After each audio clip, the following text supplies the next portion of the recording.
Buenos días, bienvenidos a este segundo encuentro de la cuarta edición de la Cátedra Aníbal Quijano en articulación con la segunda edición de la Cátedra de Teatralidades Expandidas.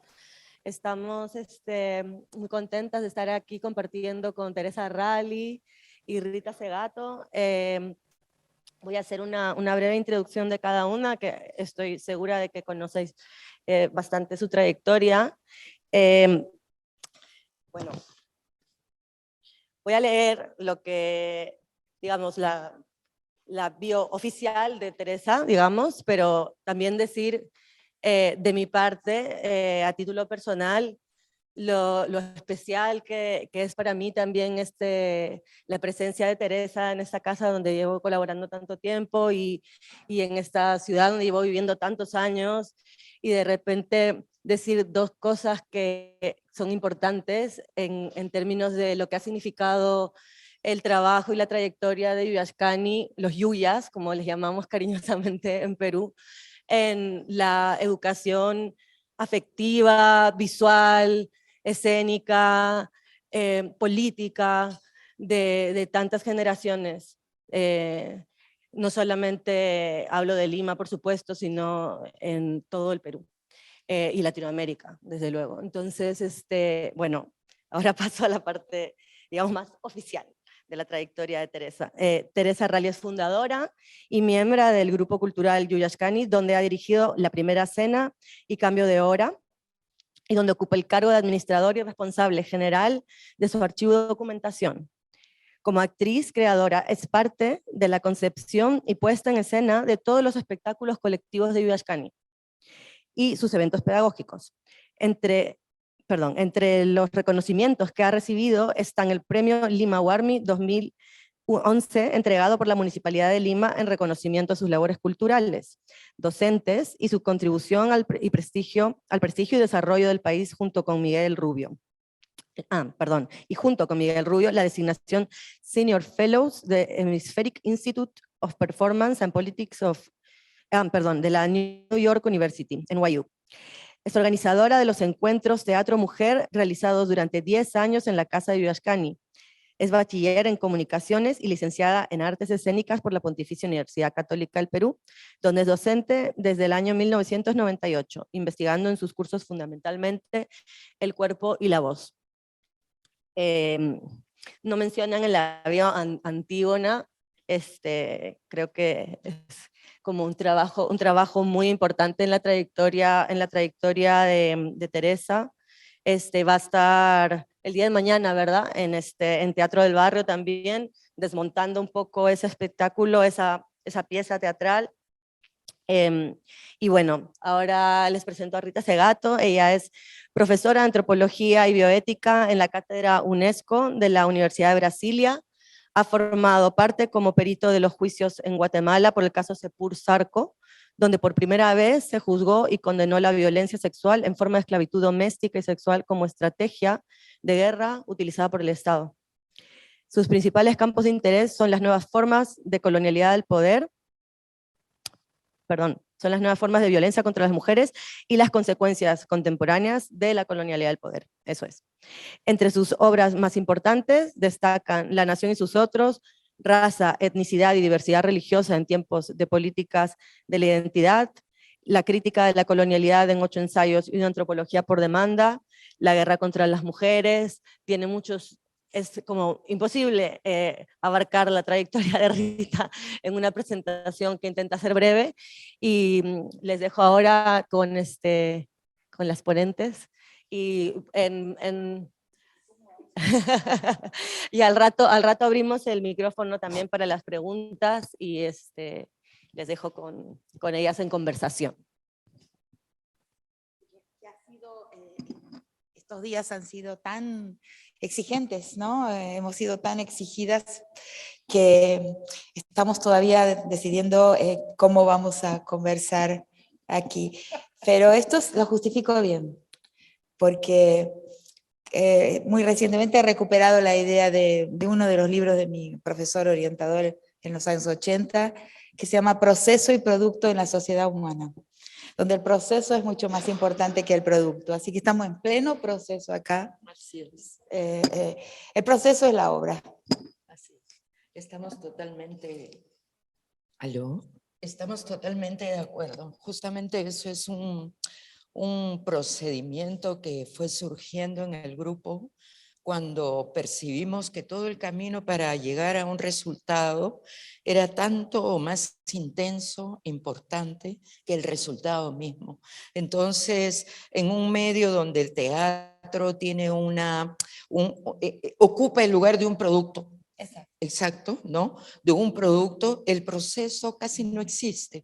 El proceso es algo que se llama ponerse los actores y las actrices al servicio de quien dirige o de quien produce, y no desarrollar su propia visión, su propia postura frente a aquello que están trabajando. Entonces, el proceso no existe. Al principio nos tildaban de ser muy demorones para las creaciones, porque hay trabajos que realmente nos hemos demorado en crear como 1 año o 2 años, y de pronto tomamos conciencia de que ese era el valor y de que eso era lo que nos interesaba compartir con los jóvenes y las jóvenes creadoras, ¿no? Exacto. Así que estamos en el proceso.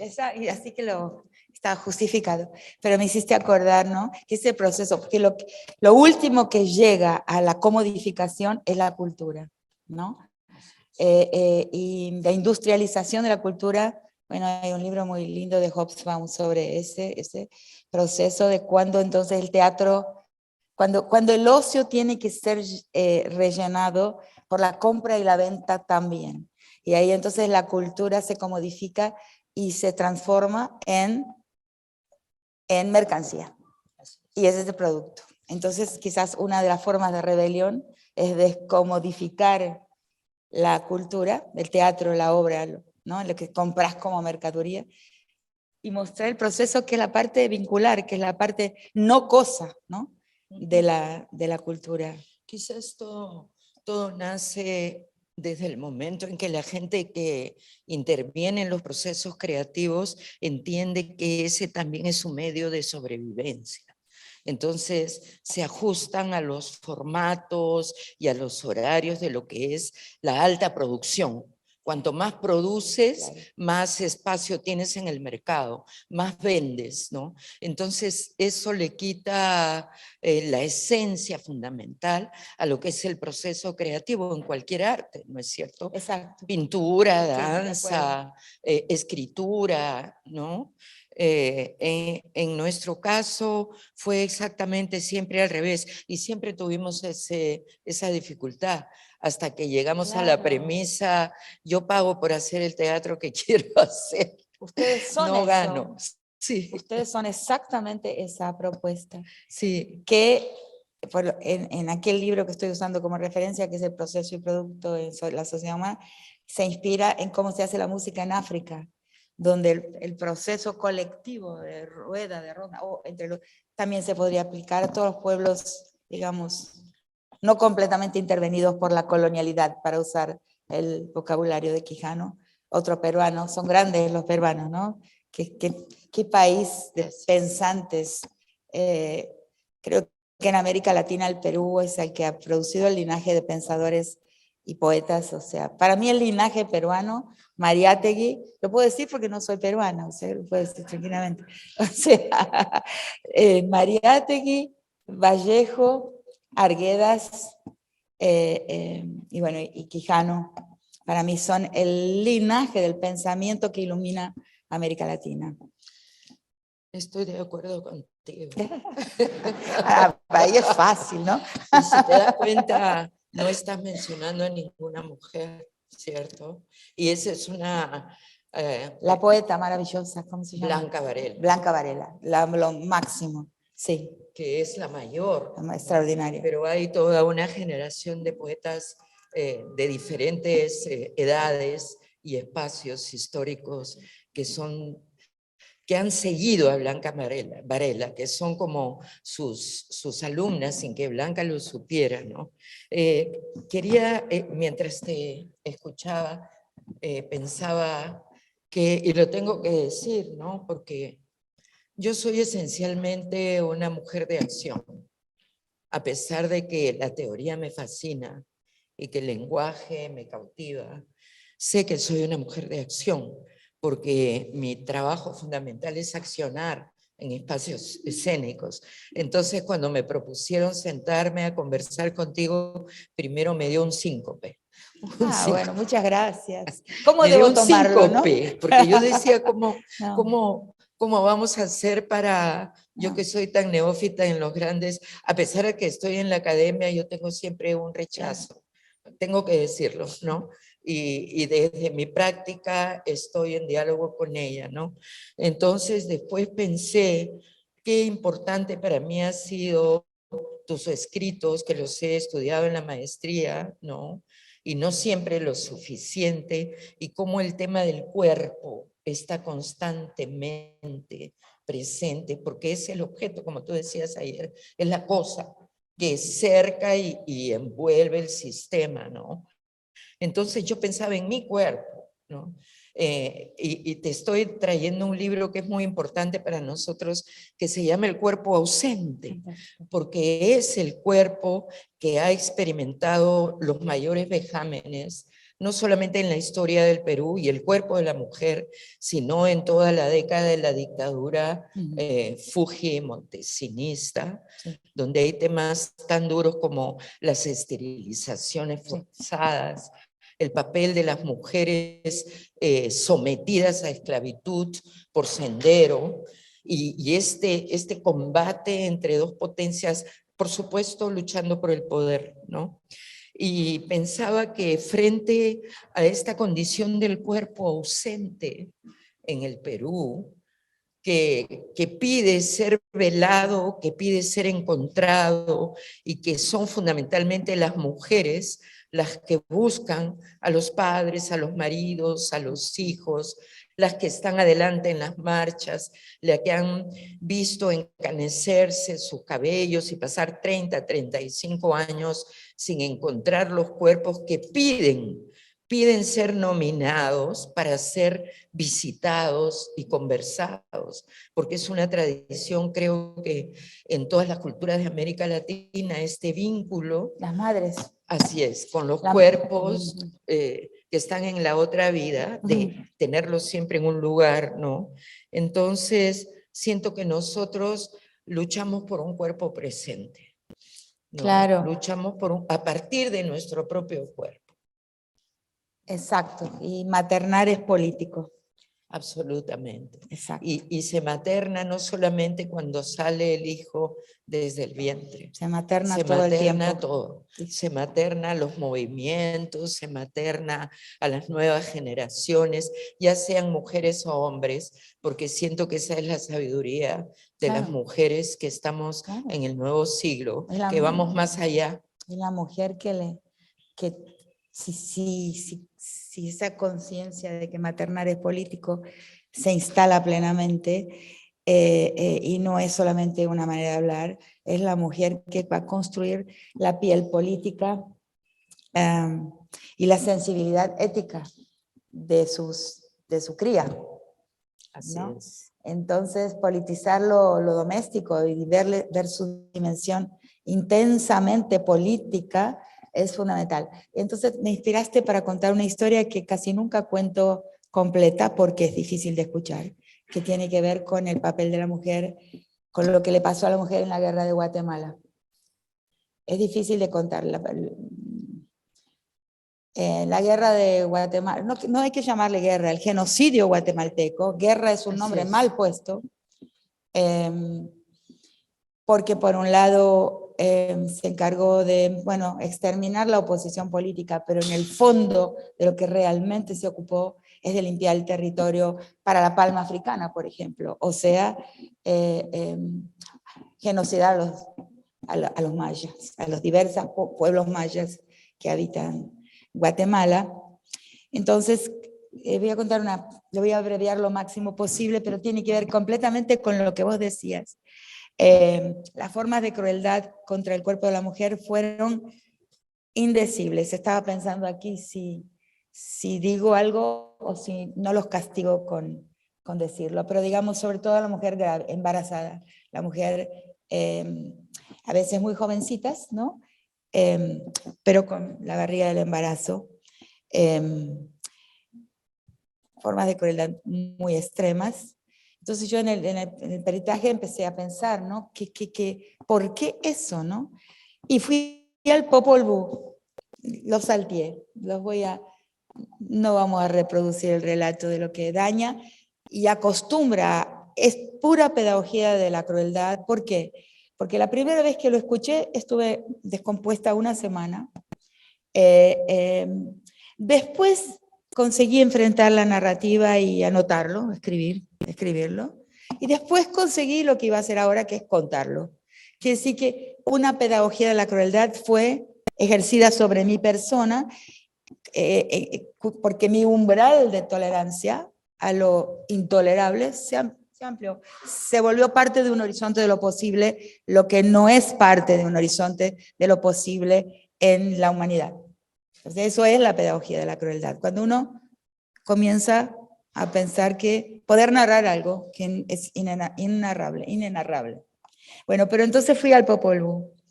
Y ahí está el secreto de lo que los estrategas y grandes asesores de la guerra sacaron de ahí, porque muchos de los nombres de los escuadrones que actuaron en el genocidio guatemalteco tienen nombres sacados del Popol Vuh. Entonces, quien fue estratega de esa guerra realmente sabe la conexión profunda que hay entre el mundo maya de hoy y esa narrativa mitológica del pasado precolonial, que es el Popol Vuh. Entonces, hay un personaje en el Popol Vuh que se llama Ixquic, que es una princesa maya. Y entonces hay dos hermanos gemelos que deciden ir al reino de los señores de Xibalbá, que son los señores del mal, a desafiar a los señores del mal en un juego de pelotas. Quien perdía, moría. Los gemelos van a los señores de Xibalbá, que son realmente como los señores del genocidio, pero en aquel pasado remoto, los desafían y pierden. Y los señores de Xibalbá matan a los gemelos. Al matar a los gemelos, se terminaría el linaje maya. Todo el pueblo maya ahí se cortaría. Entonces, esta princesa Ixquique decide ir allá al reino de los señores de Xibalbá a buscar a los gemelos, porque si no se acaba el pueblo. Y los señores de Xibalbá han puesto las dos calaveras de los gemelos, una sobre la tierra y la otra en una rama de un árbol. Ella los encuentra, pero son calaveras, están muertos. Entonces ella pone su mano así y la calavera que está en el árbol le escupe la palma de la mano y ella se fecunda. Y es a través de ese acto de fecundación que los mayas existen hasta hoy. De ahí yo saco que estos señores de Xibalbá del presente, los grandes estrategas de la guerra, saben que en el cuerpo de la mujer está la sujeta del arraigo, le llamo yo, la sujeta de la posibilidad, de la continuidad de los pueblos. Los pueblos lo saben. Es en la mujer que está en una narrativa y en un imaginario arcaico, es en ella que radica la esperanza de la continuidad. Y ese mito del Popol Vuh lo narra, y las estrategias de destrucción y de exterminio para limpieza del territorio, los estrategas también lo saben. Es terrible. Mientras contabas esto, recordaba la última vez que estaba en Guatemala con una compañera del grupo, en un contexto bastante peligroso, porque no podíamos salir a la calle, no podíamos estar solas, había desapariciones de la gente progresista vinculada a la iglesia, ¿no? Sí. Pero nos invitaron a dar un taller con mujeres de diferentes culturas dentro de Guatemala, pero que yo digo, no son diferentes, todas tienen la misma... tronco maya. Entonces, el tronco maya, efectivamente. Entonces, la experiencia fue muy intensa porque este grupo de 15 mujeres, todas vestidas tradicionalmente, con sus cabellos, o sea, como si salieran del pasado, no permitían que hubiera ninguna intervención en sus cuerpos. Para nosotras fue un trabajo muy delicado y muy lúdico también, pero ellas estaban siempre juntas como una gran serpiente, ¿no? Hasta que nosotras empezamos a hacer en el piso ejercicios. Entonces una iba y la otra la miraba y se reían, pero lo más fuerte fue cuando entramos a trabajar el canto. Ninguna quería cantar sus cantos antiguos. Habían sido prohibidas de cantar, estoy hablando del siglo XXI, de cantar sus cantos antiguos, y solamente reproducían con sus hermosas voces cantos religiosos, ¿no? Evangélicos. Estamos prohibidas, decían, hacían así, ¿no? Entonces, se vuelve a tomar conciencia del poder de las voces de las mujeres, de los cantos que se transmiten de generación en generación, Claro. siempre por la voz de las mujeres. ¿No? Pero nuestros antagonistas de Proyecto Histórico, no quiero decir la palabra enemigos porque no me gusta, la detesto, hace daño, pero nuestros antagonistas de Proyecto Histórico lo saben también. Así es. Por eso cancelan la potencia femenina. Así es verdad. Y pensando en eso, antes de llegar aquí pensaba qué importante ha sido para nosotras, las mujeres del grupo, entrar en contacto con mujeres que no eran mujeres del mundo teatral, sino mujeres de toda condición, de todas las edades, de todos los pueblos del Perú, para encontrarnos trabajando cosas físicas, ¿no? Porque las mujeres del grupo comenzamos en el camino en Yuyascani, en un periodo muy militante. Éramos militantes, como lo he contado el otro día, ¿no? Militantes de izquierda. Entonces nuestros cuerpos eran muy fuertes, pero teníamos elevado el plexo solar, ¿no? Y trabajamos con la gestualidad, muy proveniente de la cultura política de la revolución cultural de Mao, del mundo soviético, de la militancia, el puño en alto, ¿no? Y como cosa anecdótica, pues yo durante años no usé falda, yo andaba en pantalones, ¿no?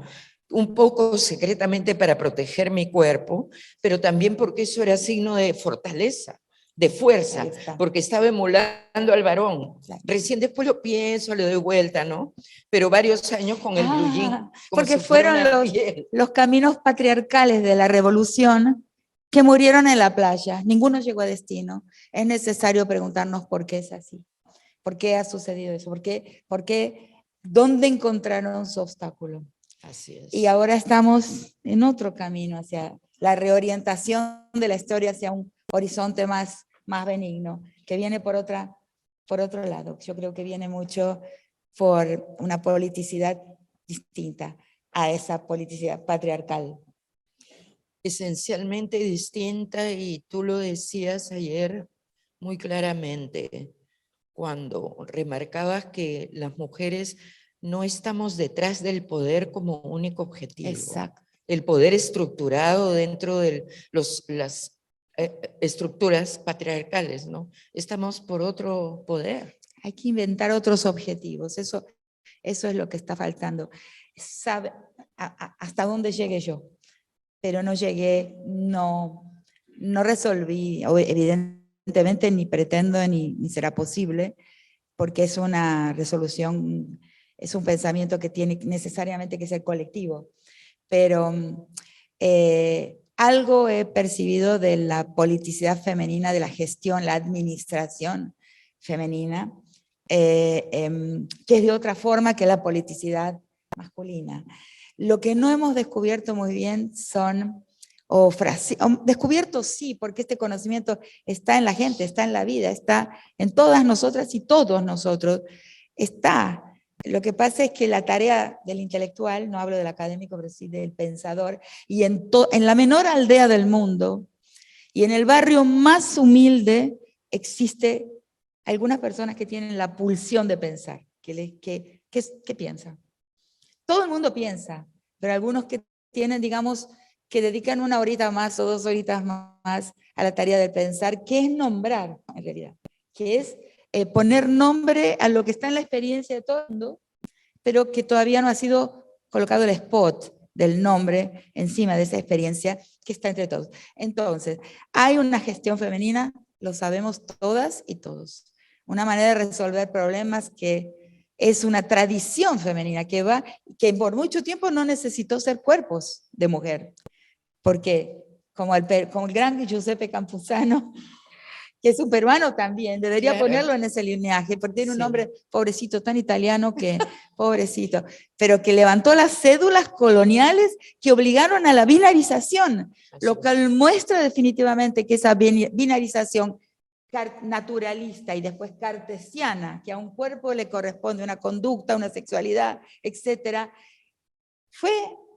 vino como cédulas coloniales, por lo menos al mundo andino y seguramente a México también.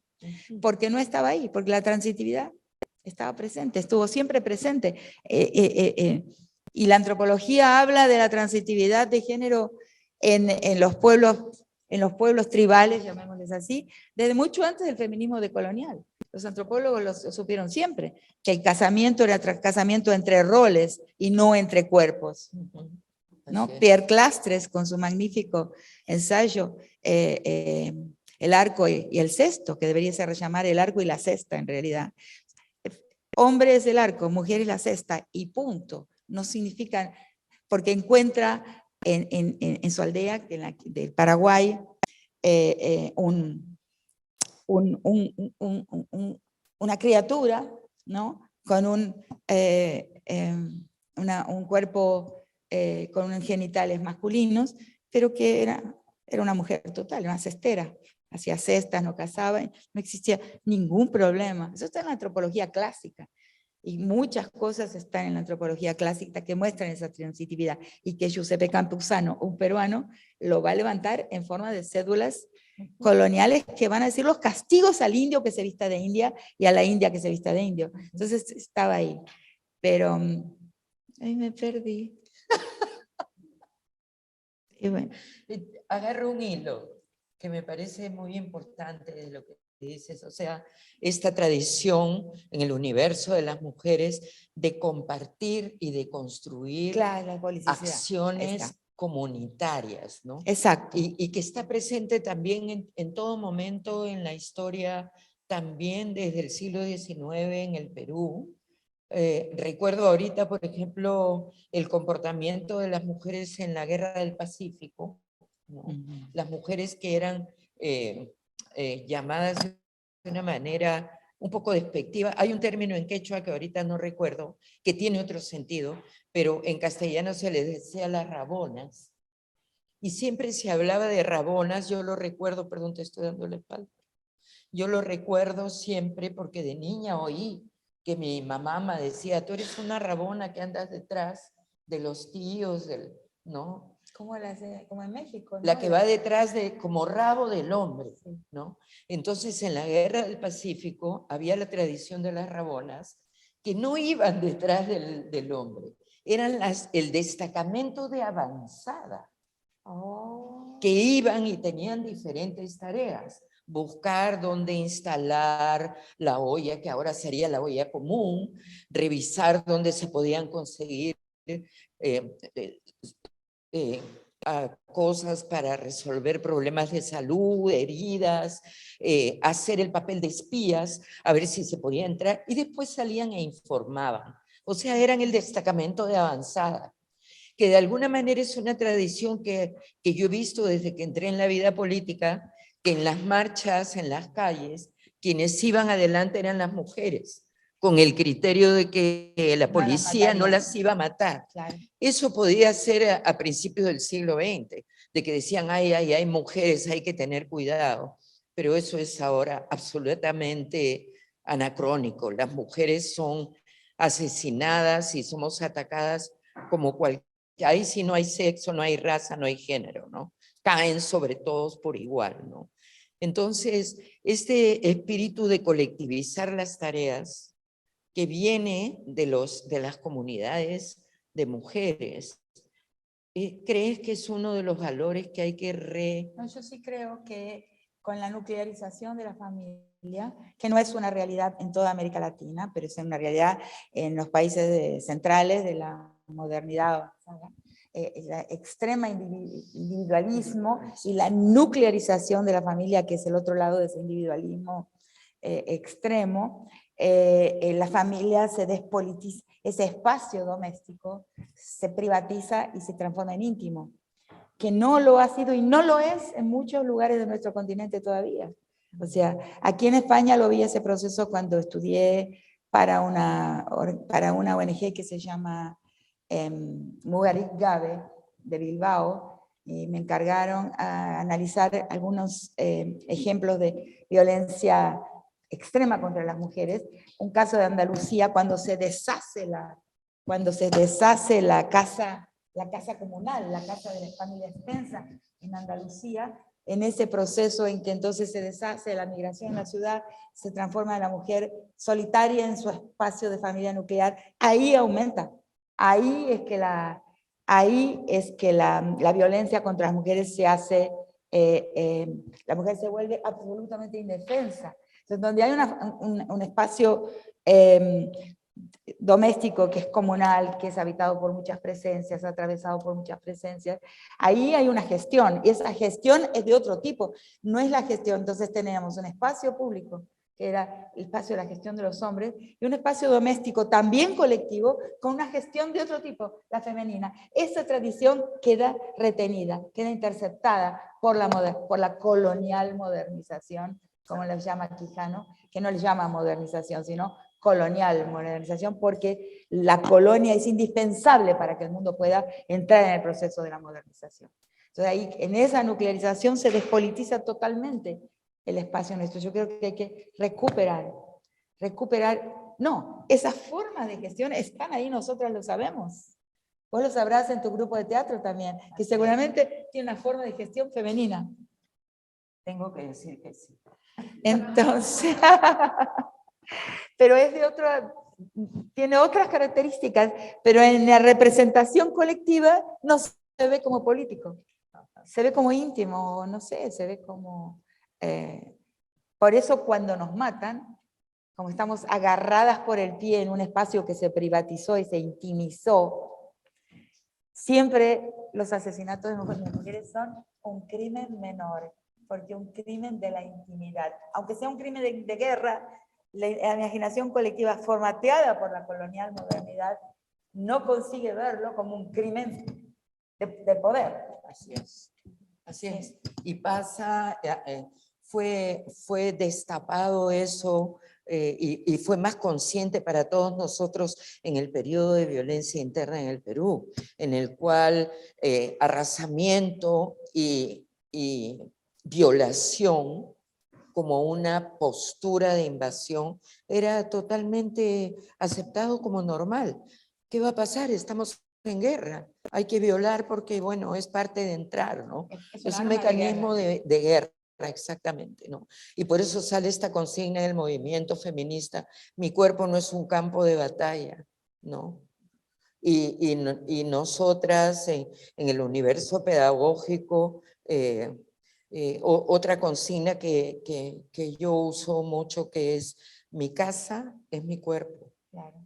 ¿No? El cuerpo es una casa. Así es, mi primera casa.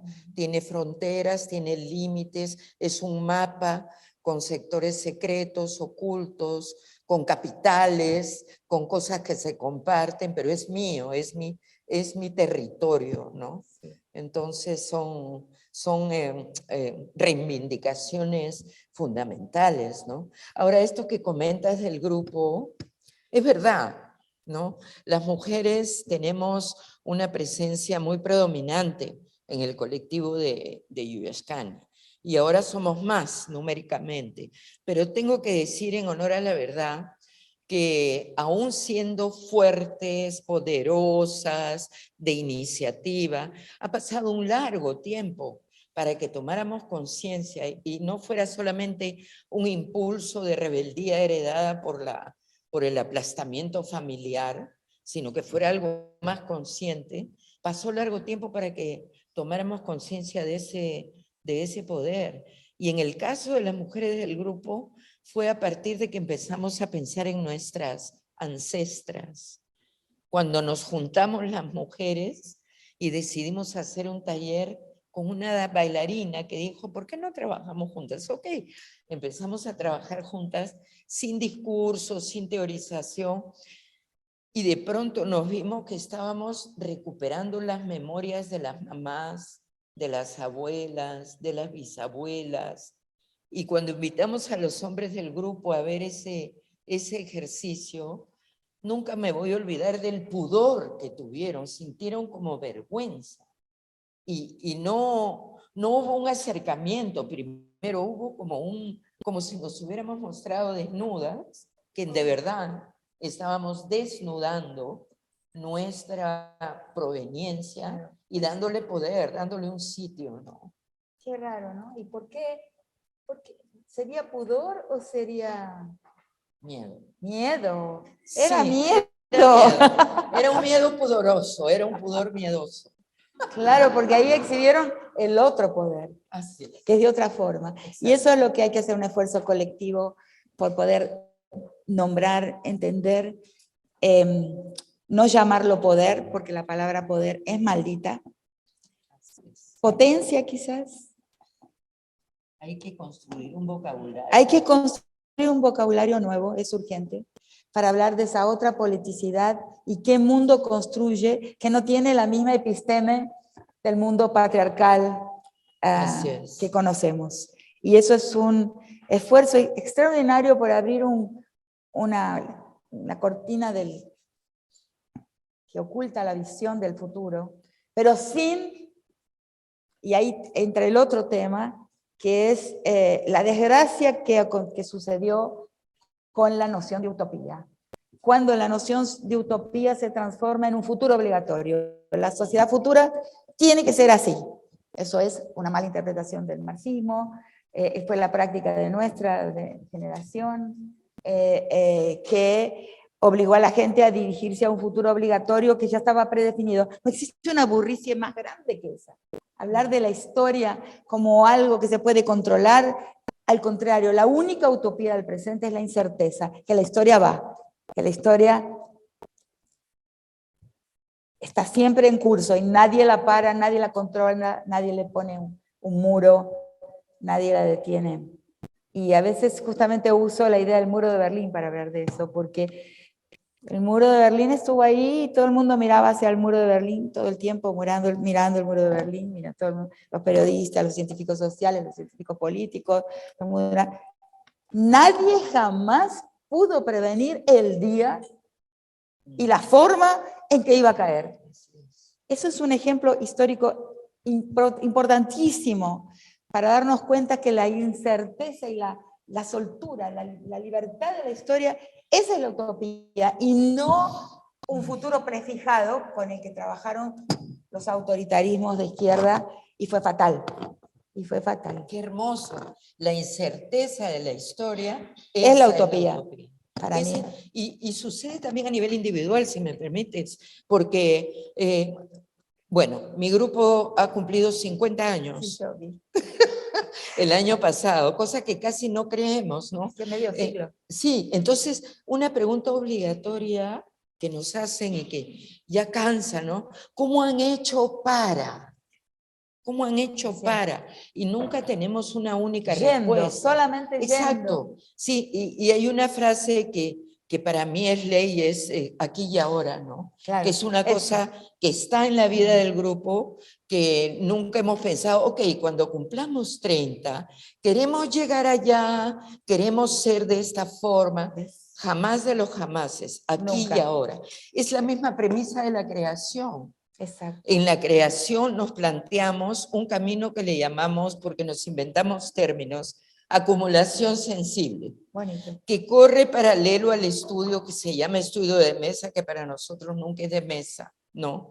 Pero investigamos, invitamos colegas, amigos, acompañantes, políticos, sociólogos. Si estuvieras allá, Dios mío, qué maravilla sería. Entonces, pero lo que manda es la acumulación sensible, investigar en el momento, Y yo creo que en la vida Bien. el sistema nos dice, ok, planifica, termina la carrera rápido, conquista este poder, te compras la casa o te la alquilas o se la robas a alguien, organízate, ¿no? Entonces ya no hay, no hay utopía como la planteas tan hermosamente, ¿no? Claro. La incerteza. Qué coincidencia extraordinaria, que en mi pequeña definición de cómo es la politicidad femenina, que llegué hasta un párrafo y medio más o menos, el aquí y ahora es un tema central. La mujer, la politicidad femenina defiende la vida, la posibilidad de seguir viviendo aquí, ahora y a como dé lugar. Así lo digo varias veces. Las mismas palabras. Es curioso. Es una cosa extraordinaria. Sí. Me emociono mucho. Estos días son muy intensos. Son muy intensos. Todos, También a vengo todo llorando. nivel. Vengo llorando. Es cierto, pero este momento es tan lindo, ¿no? Cuando dos personas que no se conocían dos mujeres en realidad, se pueden entender tan bien, ¿no? Han usado las mismas palabras, quiere decir que esa es la verdad. Cuando dos interlocutores, interlocutoras, no sé muy bien feminizar la lengua y no me voy a forzar porque detesto fluya. actuar por regla. Que fluya. Yo no consigo actuar por regla. Entonces, si me dice, tenés que decir no puedo decir porque tengo una cosa de una rebeldía basal que no me permite actuar por regla. Lo siento mucho. Entonces, pero dos personas, y persona de femenino, la persona. Ay, qué alivio. Como dice el mito Huitoto, que habla del dios Huinaima, que ahora le dicen el dios, no sabemos si era diosa, 10, lo que sea, pero habla de cómo va despertando el mundo con el soplido y con el sonido, y ese mito cierra con una afirmación que dice, la planta es persona, el río es persona, el animal es persona, las niñas son personas. Ese final es nuestro, ¿no? Las niñas son personas. Porque lo contamos en la parte de un espectáculo donde hablamos de las niñas como mercancía que se venden, ¿no? Allá en el Perú, ¿no? Pero te quería comentar algo y preguntar. Al lado de todo este tesoro que hay de ancestro, de cómo las mujeres tenemos la tendencia y estamos encaminadas a construir formas alternas que no le vamos a llamar poder, podir, pudiendo, como sea, también está en la fuerza que tenemos aquellas mujeres que nosotras no estamos ahí, que son capturadas por el patriarcado. No, sí, claro. Yo pienso, por ejemplo, en las mujeres de Sendero Luminoso, las más sanguinarias, ¿no? O las jóvenes ¿cómo se llama este movimiento en Vietnam tan fuerte? Khmer Rouge. Khmer Rouge. Las jóvenes, casi niñas, ¿no? Entonces, y en la vida, las mujeres que toman el Lo poder. mismo en la Revolución Cultural China. Así es. Así Claro, ¿cómo no, se llamaba la mujer de Mao Zedong? Ay, no me acuerdo cómo se llamaba. Ay, no me acuerdo más. La mujer de Mao Zedong, ¿cómo se llama? Dios mío. Google. Al señor Gu, siempre digo, le voy a preguntar al señor Gu. Okay. Pero, claro, porque el cuerpo, y Margaret Thatcher y Condoleezza Rice, o sea, el cuerpo no garantiza. Por eso justamente volvamos a la idea de ayer, inclusive, del género. El cuerpo no es garantía de una posición. Y todo el mundo precolonial lo sabía. El cuerpo no es la garantía de una posición. Cuando pero aparece... es una puerta de entrada.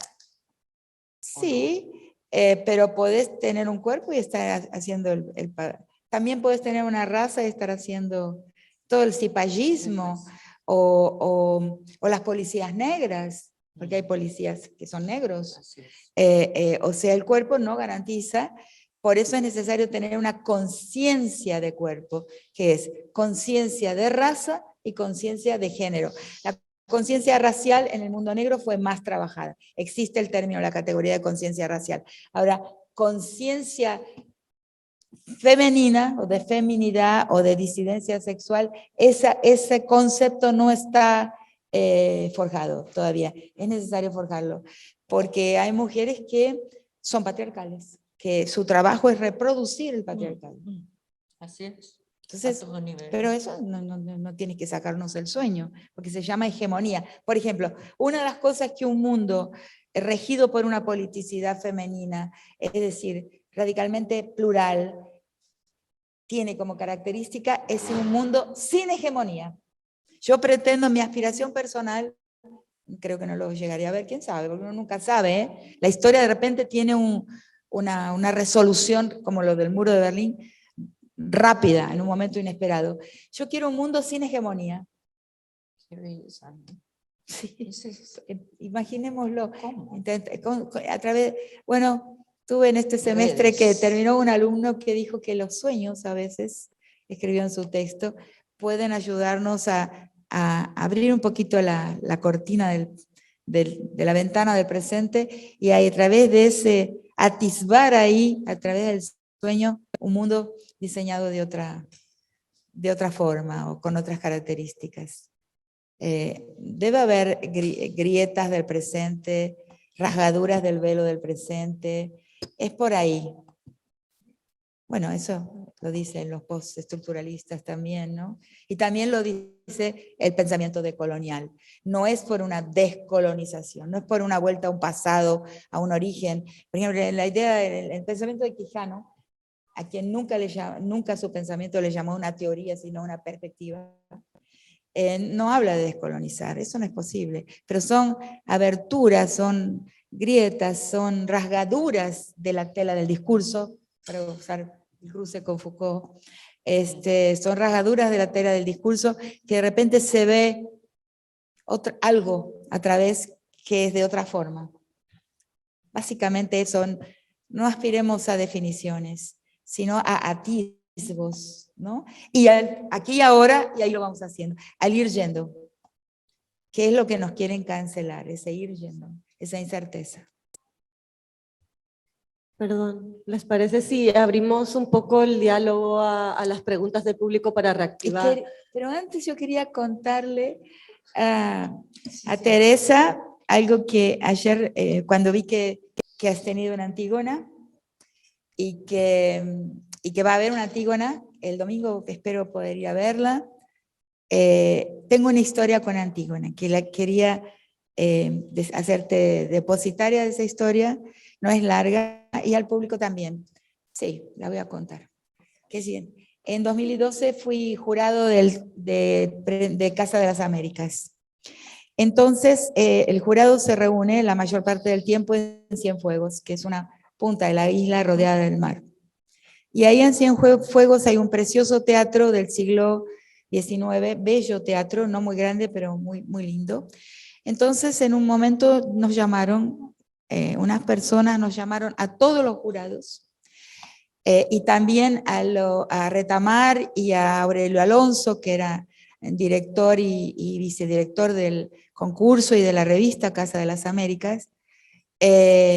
Retamar ya falleció, pero Alonso está vivo. A ver una obra de teatro. Entonces fuimos al teatro. Yo pensé que iba a ir al teatro, pero en lugar llegamos y nos fuimos al palco principal, al escenario principal. Ahí nos hicieron subir con una pequeña escalerita, zigzagueante, muy pequeñita en fila, y llegamos a un altillo del teatro. Dije, qué cosa rara.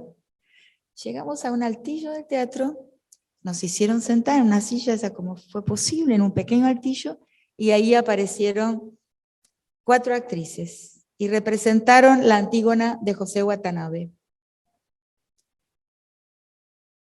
en la que todos los personajes fueron representados por mujeres y aparece Creonte con unas fardas, no sé cómo se dice en español farda del portugués, con un uniforme verde oliva, con unas botas hasta acá, y era Fidel Castro. Era Fidel Castro. Muy impactante. Y ahí se cuenta la Antígona de Watanabe con una crítica brutal a, por ejemplo, un aspecto del castrismo que fue la una gerontocracia, la gerontocracia, la no transmisión a la generación de Antígona, que al final Antígona era la novia del hijo de Creonte.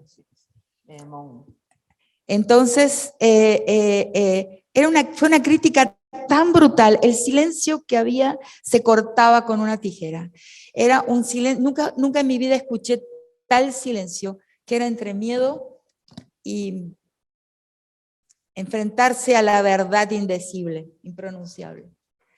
Ahí terminó, hicieron su reverencia los actores, las actrices, saludaron al público y se derramaron en lágrimas. Las 4 mujeres, eso no era, creo que no es parte de la obra, pero empezaron a llorar y lloraban y lloraban y lloraban y lloraban y lloraban y el público esperó el lloro hasta el final, que debe haber sido 1 hora de llanto. Se dieron vuelta, salieron y todos nosotros nos dimos vuelta, bajamos la escalera y nos fuimos a seguir haciendo lo que estábamos haciendo. ¿No es impresionante? Me tocó ver eso, no va a estar relatado en ninguna parte.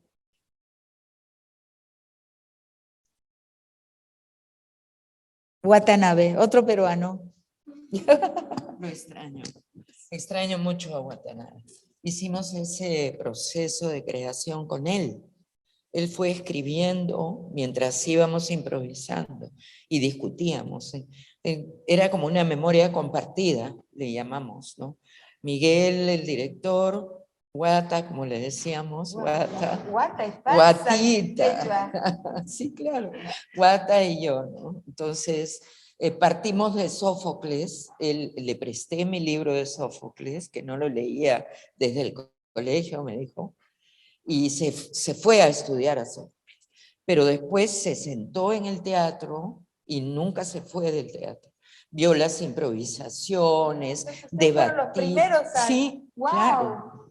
Y él cada día traía un poema, ¿no? No terminó de escribir antes, sino el proceso le iba dando a él también, así como a nosotros, luces de cómo avanzar, quién iba a contar la historia, hasta dónde íbamos a llegar, la íbamos a adaptar, nos íbamos a mantener distantes, con quiénes íbamos a hablar. Entonces fue un proceso que a los 3 nos marcó a fuego. Sí. Bueno, ahí tenés entonces una perlita de uno de los momentos de la libertad de la obra, ¿no? La obra es un hijo, y una hija. Yo no quiero comentar porque es muy fuerte realmente, sobre todo a aquellos que hemos nacido en una generación de fe y de creencia y de esperanza, y que fuimos y estuvimos muy cerca de la asunción de las nuevas generaciones en Nicaragua. En el primer aniversario de la revolución estuve en Nicaragua. 6 meses después. Es necesario decir que ese camino murió en la playa. ¿Qué va a hacer?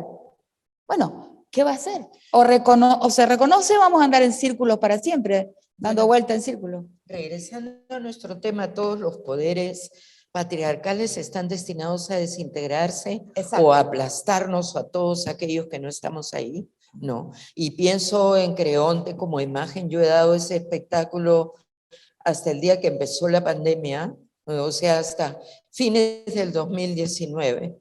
Fue la última temporada que hice de ese trabajo, y porque lo que voy a hacer aquí es una conferencia escénica, y siempre, todos esos años he ido viendo cómo ha ido entrando en decrepitud el personaje de Creonte. Yo lo he ido viendo así. Claro. Porque cuando empecé a contar la historia, Creonte era inquebrantable, era un muro inamovible, hasta que le fui encontrando fisuras, ¿no? Y no era solo Antígona la fuerte, sino descubrí en el camino que quien era la fuerte era Ismene, ¿no?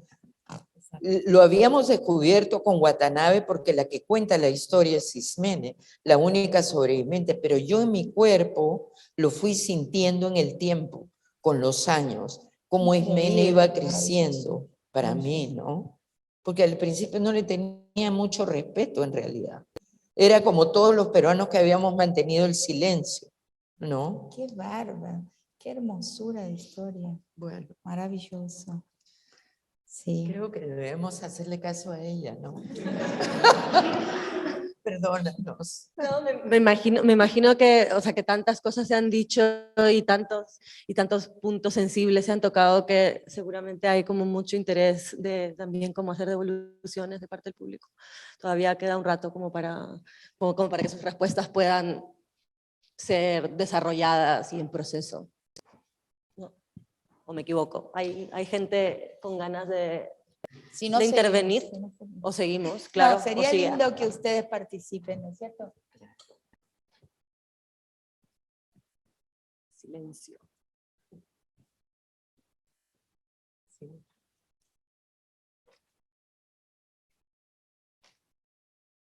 ¿Aló? Sí, es verdad que me perdí en muchas cosas porque es impresionante. Muchas gracias por todo. Yo no puedo más escribir porque no fue para ir del lenguaje, pero yo creo que la primera pregunta que escribí, que fue dicha en el principio, antes solo una otra cosa, eso de abrir al público y cómo comunicarnos. Estuve pensando en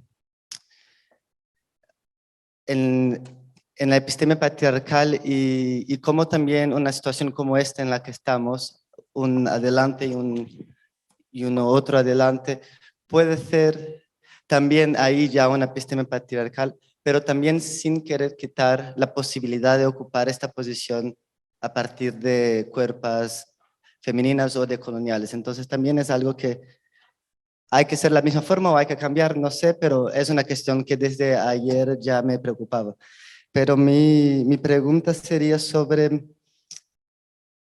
a partir de una perspectiva maternal y decolonial, me encantaría si ustedes podrían hablar de un fenómeno que por lo menos en Brasil está muy fuerte actualmente, que es del teatro evangélico. ¿De qué? Teatro evangélico. Ah, Es muy grande, seguramente tiene funciones sociales muy distintas. Hoy, como ya no estoy en Brasil hace muchos años, desconozco y también como no manejo muy bien la visión maternal y la estoy aprendiendo mientras vivo. Quería saber de ustedes cómo abarcar el tema, si es violento o no, qué puede hacer un teatro evangélico, si es una oposición a un teatro con perspectiva decolonial o no. ¿Qué piensan ustedes de eso? yo no conozco el teatro evangélico, ¿vos? No. Puedo imaginarlo, pero... ¿Puedo dar entonces, puedo dar dos ejemplos que no son de teatro evangélico, pero que sucedieron a mí? Uno a mí y otro me contaron recién. Hace una semana, el jueves, fui a K2M, que es un centro de arte contemporánea en Madrid, en Móstoles, y fui a ver una obra de música electrónica experimental. Llegué ahí y nos pusieron a todas un velo en la cara y nos hicieron para que sería posible tocar las personas con los dedos para desarrollar el sentido táctil. Y con los ojos tapados empezamos a escuchar una música flamenca muy linda y que era un poco cristiana también, pero era muy linda. Y era muy linda, no sé. Y cuando nos dicen para abrir los ojos, empiezan a gritarnos que Jesús nos ama y nos hacer así. O sea que yo que vengo de Brasil y que la intolerancia religiosa con mi propia religión es muy fuerte, por ejemplo, a partir de los evangélicos es muy violento esta situación, porque a nivel espiritual, energético, es muy conflictivo. Otro, ahora que está en el Twitter en Brasil, en Circo Voador, ¿En qué? en Circo Voador en Río de Janeiro, hubo un evento gratis de música punk y rock and roll y era una banda gringa. Se abrió una banda, el concierto abrió una banda de Brasil y tocaron rock gratis para estas miles de personas que estaban ahí viendo. En el final del concierto de la banda brasilera entra un barco, una nao, dentro del público y de dentro de esta nao sale una persona vestida de Jesús pregando otra vez el evangelismo. Y se critica al grupo brasileño por qué hicieron eso sin contarnos, porque tu público no es evangélico. Y el grupo brasileño y la dirección del Circo Voador desconocía que eso iba a pasar. Y bueno, y la otra cosa son las principales salas de teatro pública actuales en Río. Los principales espectáculos actualmente son dirigidos por evangélicos y tienen mucha plata, ¿no? Y por ejemplo, para hacer un espectáculo en Circo Voador gratis tienes que tener mucha plata, ¿no? Entonces, la cultura, yo creo que en Brasil, en Río, está muy, bueno, una parte de la cultura quizás con más plata, está siendo evangelizada.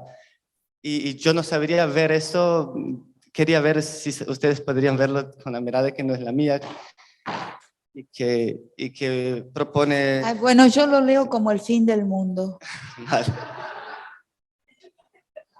El apocalipsis. No, aquí y ahora. ¿Qué más se puede decir de nada? Carpe diem, sí, tremendo, ¿no? Es terrible lo que acabas de contar. Estábamos tan contentas. Hay que pisar tierra. ¿Puedo decir algo chiquitito nada más? Bueno, quienes toman el poder de alguna forma o luchan por él, usan todos los recursos de comunicación. Y el teatro es un recurso de comunicación profundo, complejo, impactante, ¿no? Entonces, pienso que esas fuerzas a nivel ideológico y religioso, místico, religioso, también conocen lo que es el poder de una performance, lo que es el poder de la toma de un espacio público, lo que es el poder de un signo de color, de composición de personaje. Lo que están haciendo es usar los recursos para su propio poder, ¿no?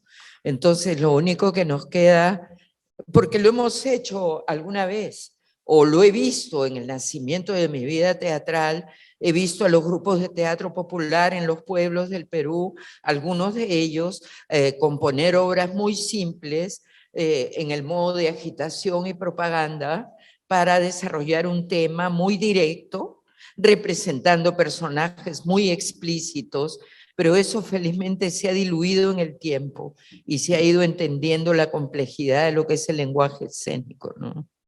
Pero a ellos, no sé, es el fin del mundo. Estoy de acuerdo.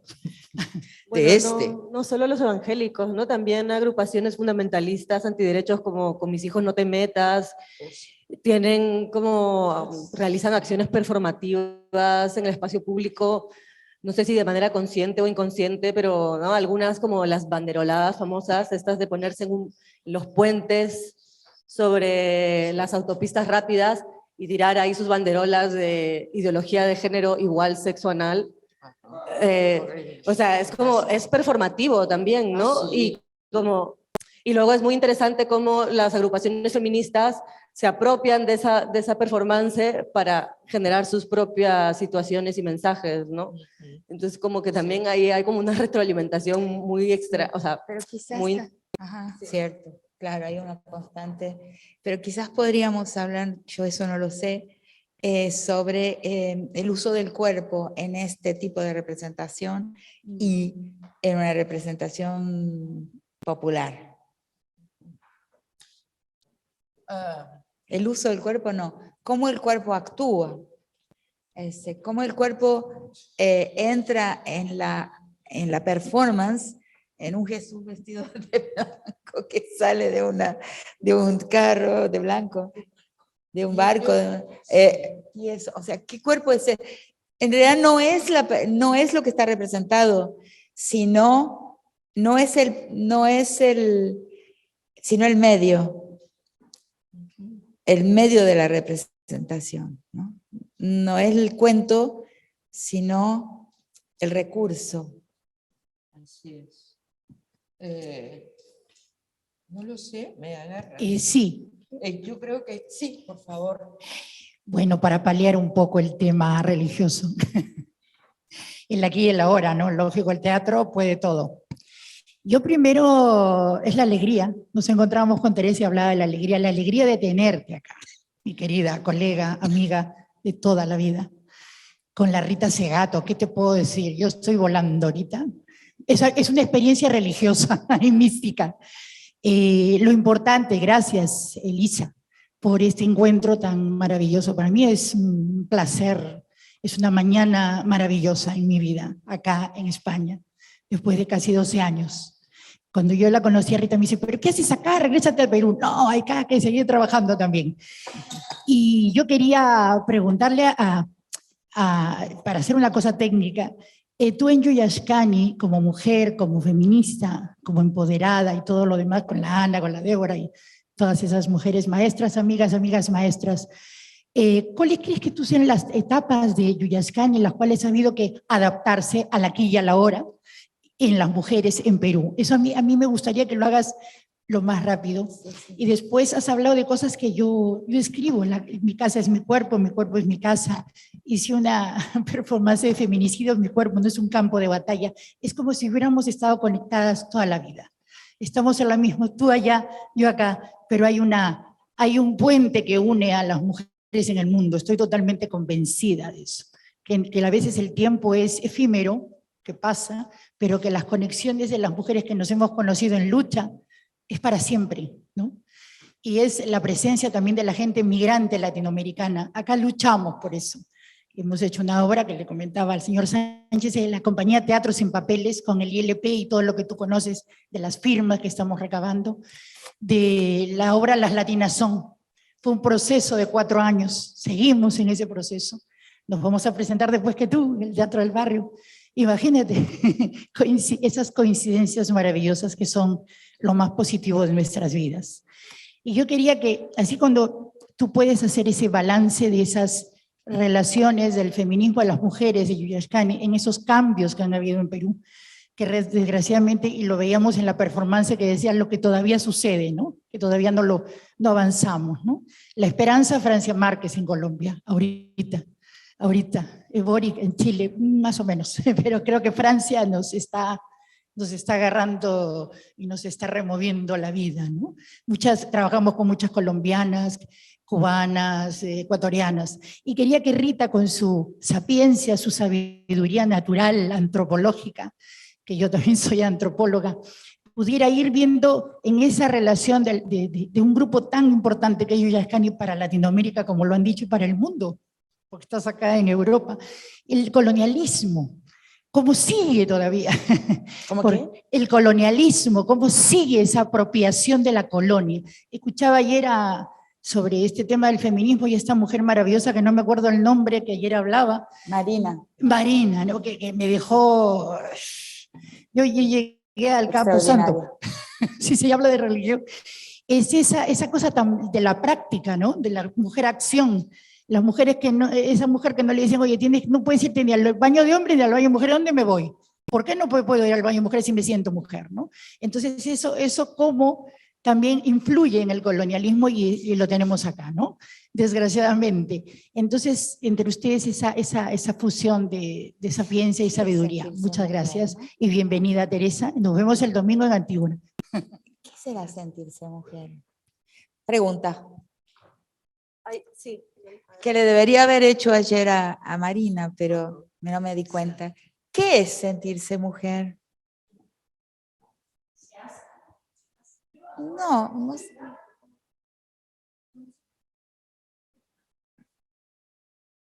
Hay una pregunta más en el Me preguntó, yo no sé qué es sentirse mujer. Hola. Aló, así me escuchan. están haciendo una pregunta. Que para ella, bueno, muy claro, pero para una no. Interesante, ¿no? Para alguien que hace esa transición, es muy claro, ¿no? A dónde se dirige, pero a una, yo no lo tengo muy claro. O ella tampoco. Qué raro es eso. Bueno, perdón. Soy yo. Hola. No, es más que todo un comentario, me hizo pensar la conversación con ustedes. No sé si ustedes saben que está pasando ahora un montón de represión en el Ecuador por el hecho del paro.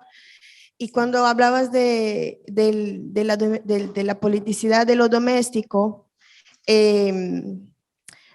no sé muy bien cómo interpretarlo, pero viendo lo que pasó en el paro de 2019, que la gente se dio cuenta de de esa politicidad de lo doméstico y lo trajo para el espacio público al ocupar la Casa de la Cultura, las universidades, pero trayendo la cocina a ese espacio, trayendo la casa a ese espacio, y fue desde ahí la fortaleza del movimiento indígena. Y se dieron cuenta nuestros antagonistas políticos, y ahora es justamente lo que atacan, ¿no? Además de la represión en el espacio público, es atacar a esos espacios de acogida en Quito y pues tratar de impedir que se hagan esos lazos de solidaridad entre la gente de la ciudad de Quito con las personas que llegan desde ese abrazo en las ollas comunitarias, en los abrigos, etcétera. Entonces, es un poco desesperanzador, por así decir, porque se dieron cuenta ya de esa politicidad del espacio doméstico. Yo sé que no tienen respuesta para cómo recuperar eso, pero me hace pensar que también ya se dieron cuenta, ¿no? Seguro. Que Es seguro. Con Berta Cáceres se dieron cuenta. Con Marielle Franco también son otra forma de hacer, no, o sea, que una mujer acceda a un cargo en el Congreso o mismo en la presidencia, eso no garantiza nada.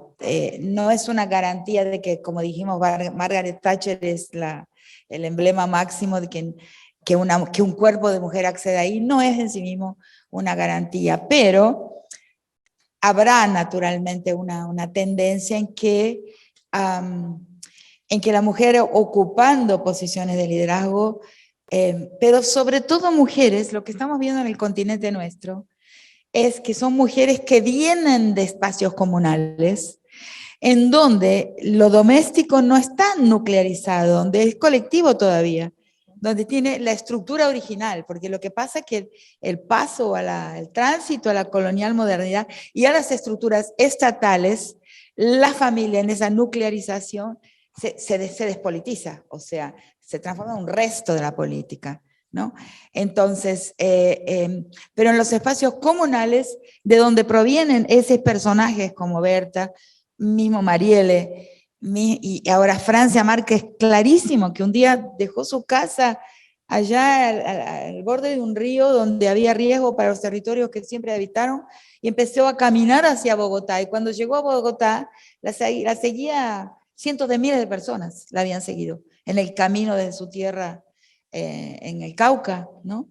Hasta Bogotá empezó a caminar, pero salió de su casa, o sea, eso es muy gráfico, y porque sale de un espacio donde los conflictos se resuelven de otra forma. Para mí eso está clarísimo en algo extraordinario de la respuesta que ella da a una agresión racista que recibió, ¿no? De una mujer llamada Marbelle. hay una clasista también reciente que pregunta si ella va a vivir en la nueva casa vicepresidencial, y dice, tú llamas de eso vivir sabroso, pero ella tiene respuestas maravillosas. Pero lo interesante es esto, lo interesante es la respuesta que ella da a Marbelle. Marbelle, que es una finolice, así, cheta de Colombia, la llama de orangutango, o será que un insulto, bueno, no tengo nada contra los orangutanes, ¿no? Pero digamos, esa gente sí usa animales para insultar. Entonces la insulta a Marbella. Entonces en uno de los debates presidenciales en la televisión, al final la periodista le dice, ¿usted, Francia, desea contestar lo que le dijo Marbelle? Pero en un tono así, feo. ¿Desea dar una respuesta o lo pasa o lo pasamos y listo? Y la respuesta de Francia viene de otro mundo, viene de otra política, ¿la escuchaste? Viene de otro planeta, viene de una politicidad, y dice así, bueno, va a decir, bueno, el racismo, el racismo duele, hiere, pero al final dice así. Y a Marbelle le mando un abrazo para que se sane, como el abrazo ancestral que me dio mi abuela, ¿no? Cuando había que curarse, ¿no? Porque el racismo afecta a los que lo ejercen, a los blancos. les arruina la vida, por decirlo así, les impide gozar de la vida con la diferencia, con quienes diferentes, en un mundo diverso. Esa respuesta no es de la forma de conflictividad que estamos acostumbrados en esa política patriarcal. No es una respuesta de guerra, es una respuesta de que viene de otro espacio. Le mando un abrazo a la mujer que la agredió. Qué divino, no me encanta. Y un último comentario, en realidad es más bien compartir que también en Ecuador existe un grupo, yo no me acuerdo el nombre de la colectiva, pero hace un teatro, se llama Teatro Papacuna. Y cuando hablabas que bueno, las plantas son personas, el agua también son personas, etcétera. Ellas hacen un teatro muy bonito de recuperar lo que son las papas en el Ecuador. Entonces, literal, representan diferentes papitas y, en fin, a la final invitan a las personas a recuperar las papas nativas y tiene una frase muy bonita, muy potente que es, al revés de decir vivas nos queremos, dicen sembradas nos queremos. Y eso para mí es traer eso, ¿no? De las ontologías que no están solo los humanos los que tenemos la respuesta, sino que todo el entorno con que convivimos.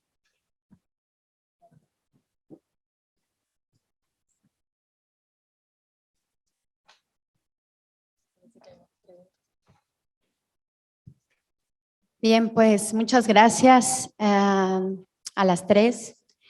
Mi pregunta es sobre pedagogía.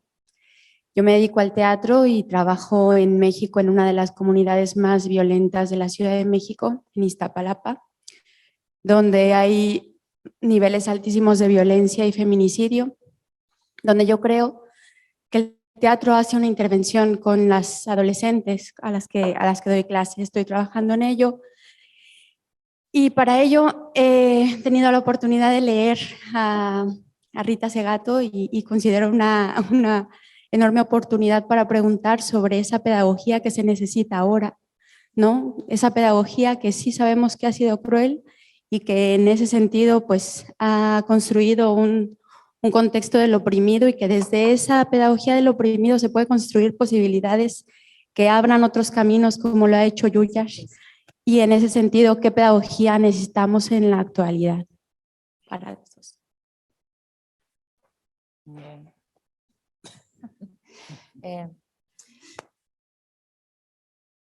Bueno, mi libro no se llama Una pedagogía de algo, curiosamente. No fue un nombre que le puse yo, fue un nombre que le puso un rosarino, que se llama Adriano Peirone, le puso el nombre al libro, a las conferencias que basan el libro, las contrapedagogías de la crueldad.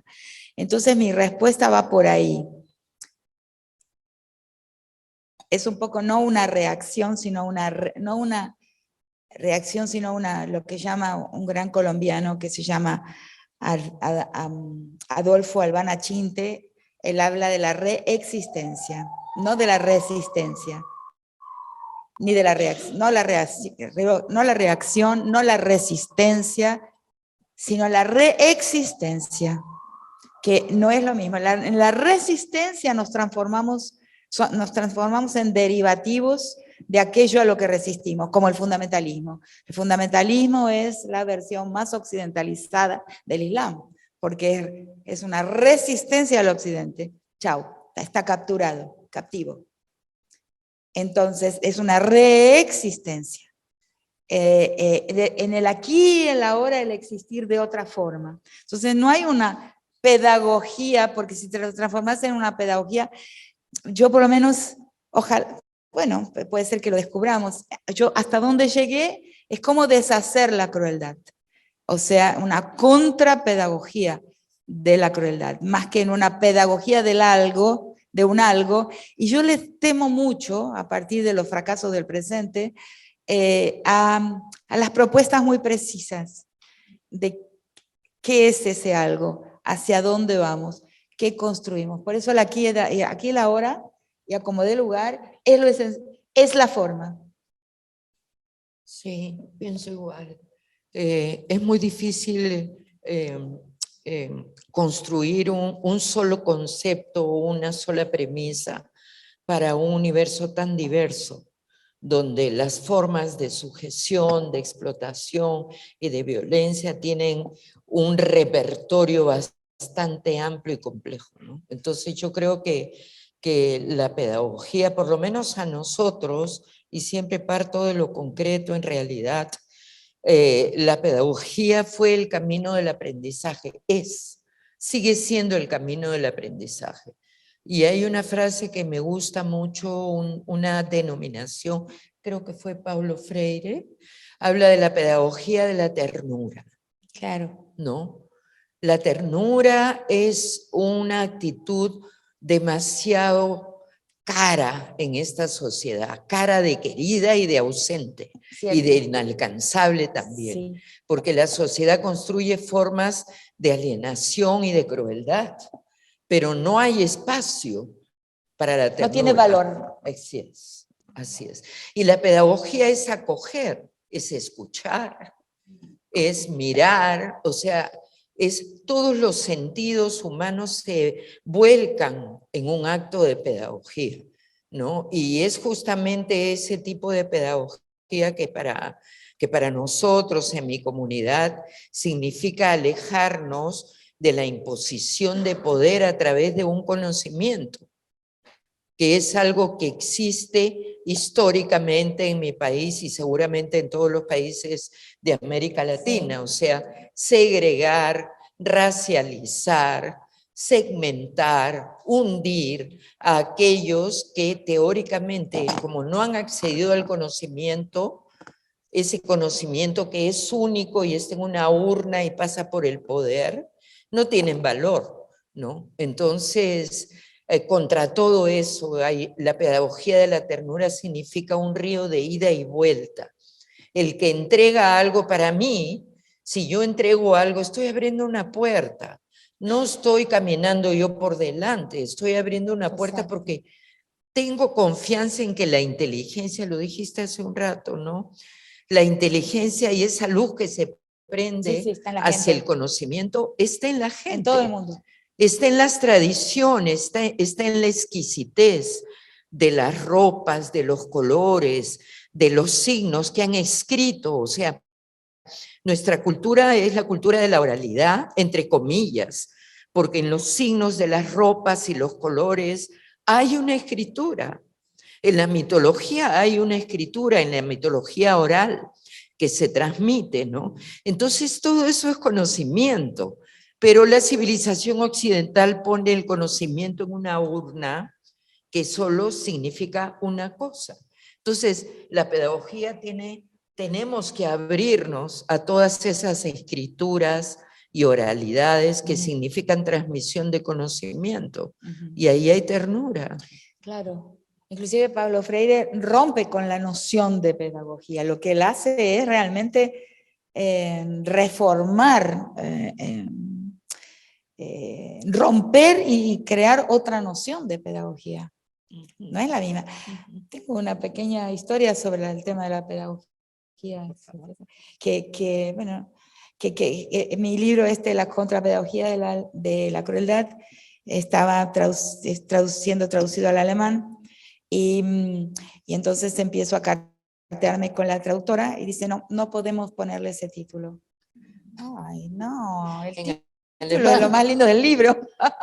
No podemos, sí, no me lo puede, no puede. Bueno, me enojé muchísimo. Entonces en un momento ella está en Argentina y me cita, me dice, vamos a conocernos. Voy a su encuentro, se llama Sandra Schmidt, y me dice, lo que pasa es que en Alemania la noción de pedagogía está marcada por el nazismo, es una noción nazista. Los pedagogos, ahí entra el presidente Schreber y las relecturas del presidente Schreber, que es extraordinario, que su padre, el presidente Schreber, que él en la lectura que me gusta, que no es la freudiana, del presidente Schreber, de este que se enloquece, él se enloquece para no ocupar el lugar del padre, para no ser el padre. que era un pedagogo en realidad, era también un magistrado, pero era un pedagogo, y el pedagogo nazista en realidad construía hasta una especie de andamio, de instrumento que ponían los niños en la cama para que tuvieran el cuerpo erguido. Ese es un pedagogo, el cuerpo rígido. La formatura de un cuerpo rígido era la obra de los pedagogos. Entonces está tan marcado por esa historia que no podía poner la palabra ni siquiera contra pedagogía. Yo no estoy de acuerdo, pero no hablo alemán, no estoy de acuerdo, porque el libro dice contra pedagogía, pero igual está marcada, no se puede usar. Es una época la marcó, y una pedagogía es eso. Yo personalmente pienso que hay un problema con las ciencias de la educación, un severo problema con las ciencias de la educación, porque son formataciones, no puedes salir de la idea de una formatación de la gente, y eso, un formateo, perdón, formateo en español. Y pedagogía está marcado por esa idea del formateo. Solo saliendo de ahí es que... ¿Y cómo se sale del formateo? En el aquí y ahora. Vamos a vivir de cualquier manera que sea posible. La improvisación que es teatro. Una herramienta de la creación escénica. La improvisación. La improvisación, sí. Pero la improvisación... Fíjense que acá en Europa, inclusive en España, que es un país criollo como nosotros, está más del lado de allá que del lado de acá. Ya lo dije en la Complutense, dije, ahora me van a matar. Y no, nadie me mató. Entonces, estoy viva todavía, pero inclusive hasta acá la improvisación es una mala palabra. Hay que recuperarla, hay que recuperar el arte de improvisar. El teatro lo ha mantenido. Pienso que sí, es uno de los instrumentos más interesantes para desarrollar dramaturgias, pero tiene reglas. Ah, bueno. Claro, porque hay una manera de minimizar al otro diciendo no seas un improvisado, o sea, como menospreciar, pero fuera del campo escénico, por lo general, no se sabe que la improvisación tiene reglas, pero son reglas elásticas. Ah, bueno. Son reglas elásticas, cambiantes, con espacios libres y puntos de llegada. Nada más, ¿no? Así es. Así es, así es. Hilvanado. Algo así. Es la costura dramatúrgica. Creo que hay compañeros aquí que viven en Alemania, en el público, me parece. En Alemania tú hablas de improvisación y llaman a la policía, entonces no me sorprende todo este debate sobre el libro. Creo que podemos ir cerrando, ¿verdad? Sí. Adelante. Bueno, agradecerles porque siempre nos dejan pensando, y quería hacerle una pregunta relacionada con lo que contaban recién de la pedagogía de la crueldad, y sobre todo esto de que sea Teresa, como de recuperar la ternura. Y hay algo que me preocupa y que a la vez vengo trabajando, que son los casos de violencia sexual, y lo que veo es como también el aumento de casos de violencia sexual hacia niñas. Y en esto que decía siempre Rita también, ¿no? Del uso del cuerpo, también como hoy me parece que el patriarcado busca sujetos cada vez más vulnerables, ¿no? Mujeres con discapacidad, o están en otras situaciones de vulnerabilidad. Y bueno, eso, quería preguntarles, digamos, cómo también pensar en nuevas formas, quizás esto que propone Rita también de volver a habitar otros espacios más comunales, quizás, no lo sé. Pero bueno, en esa línea me gustaría que si pueden darnos algunas ideas más.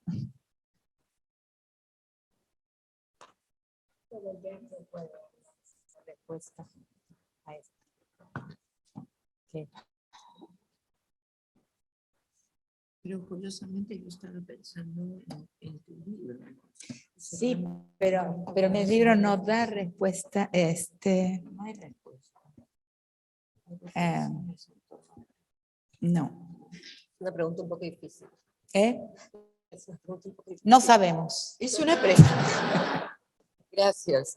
Yo creo que es una pregunta muy difícil porque es un problema que tiene que ver con la estructura patriarcal y con la fragilidad secreta que hay en el patriarcado respecto a su posible e inminente, no digo desaparición ni disolución, pero sí Yo sí creo. reacomodo y sí creo. transformación, porque así como tú comentas en tu realidad, pues en el Perú tenemos un horizonte espantoso de desapariciones de niñas y adolescentes y también de niños y adolescentes que finalmente terminan La trata. sí, terminan en la trata o terminan muertos después de un maltrato indecible, ¿no?